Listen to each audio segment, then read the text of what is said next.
Ladies and gentlemen, we are happy to have with us Mr. Ranjit Barthakur, who serves as an advisor to several government and private enterprises, the chief architect of the thought process of developing the theme of naturenomics.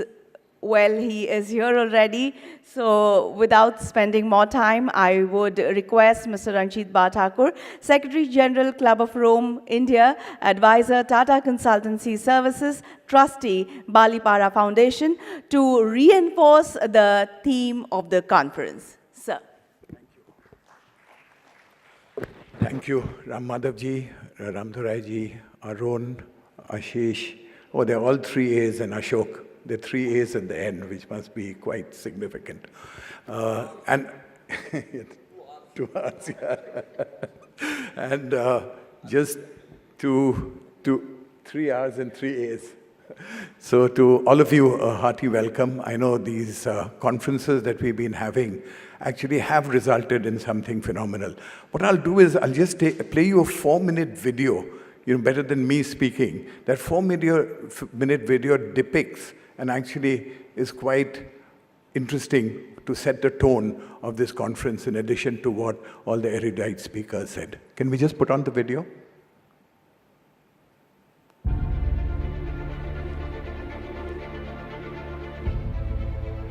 Once upon a time, business as usual was often good enough. No more. Where we are going, good enough is dead. In a world where everything is connected, where everything is equally excellent, where performance is reaching perfection, there's only one space left to innovate in: you. Right now, you are a central point in the raging tornado of change fueled by digitization, mobilization, augmentation, disintermediation, automation. Well, the list goes on. Science fiction is becoming science fact. Think about self-driving cars or computers that can learn and think. The way we work will never be the same. The skills we need will be dramatically different. Winning or losing are now happening faster than ever before. So what's your response? How will you discover new opportunities in one of the most transformational times in human history? Are you driving change, or are you being driven by it? Disruption has become the new normal. With change, it's always gradually, then suddenly, well, things really have stopped happening gradually. This change is exponential. Everything that used to be dumb and disconnected is now wired and intelligent. Cars, cities, ports, farms, even our bodies will be wired with sensors and will talk to each other. These game changers are also combinatorial. They amplify each other, creating a perfect storm of change. Quantum computing fuels big data. The Internet of Things fuels artificial intelligence and deep learning, which fuels robotics. However, anything that cannot be digitized or automated will become extremely valuable.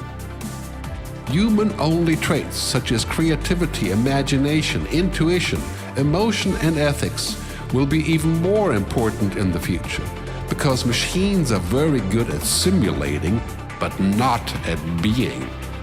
Yes, robots and software will do some of our work, but this will allow us to focus on things that cannot be automated. To imagine change squared, you've got to start engaging more with what might be, not just with what is.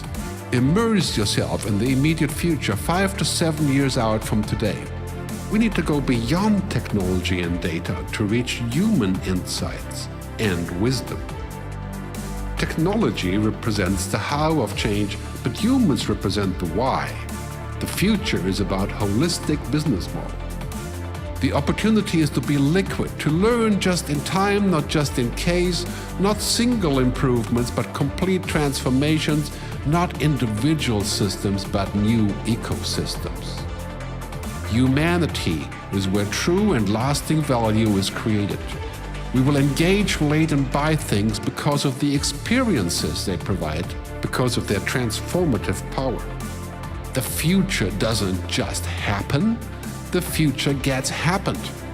The new way to work is to embrace technology, but not to become it. The future is in technology, yet the bigger future lies in transcending it.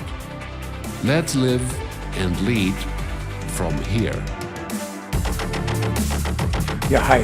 So that really was trying to put a context in terms of what Club of Rome represents. I think a lot that has been said, and thank you all, because what's written on this program is a thank you speech, but thank you all for coming. I think, most of you who know me know that I have very focused passion. One is Northeast India, one is the Eastern Himalayas, and coupled by environment. And I do believe nature capital and nature economics is the future of skills, development, and employment. I think the three things that we have to do and practice is the opportunity that exists. By 2050, India will be the only country in the world which will be less urbanized than ruralized. We will still have the opportunity of rural population with us, much more richer, much more connected, much more developed in terms of social mobility. And I think the two opportunities that exist for employment is education and is actually healthcare. In education, it is the new education that actually Ram Madhavji referred to. And in fact, our entire planning is around that. That is one. Two, I think what is very interesting, we've done 3 experiments in Assam and the Assam Valley, which is with Boro tribals, with 6 other tribal communities on what we call the entire process of the full circle of a circular economy in a village. And that is, how do you take nature capital, how do you take nature assets, and actually put them as the value drivers of the future, both in terms of employment and otherwise. Our entire scheme is actually linked with food security, and this entire scheme of food security is linked with connectivity and the entire 360-degree process of waste management, etc. Just to give you an idea, the waste, other than agriculture waste, which is actually good inputs for materials, is actually 5% of India's waste is from rural areas. The rest is from the industrialized, what we call the more employable and the more prosperous parts, just in terms of value. So if you really look at it, I think there must be a revised way of economic development in measurement. The GDP has to be the Green Development Index, not just the gross development product. So I just think that there is a big shift taking place. People are experimenting, people are trying.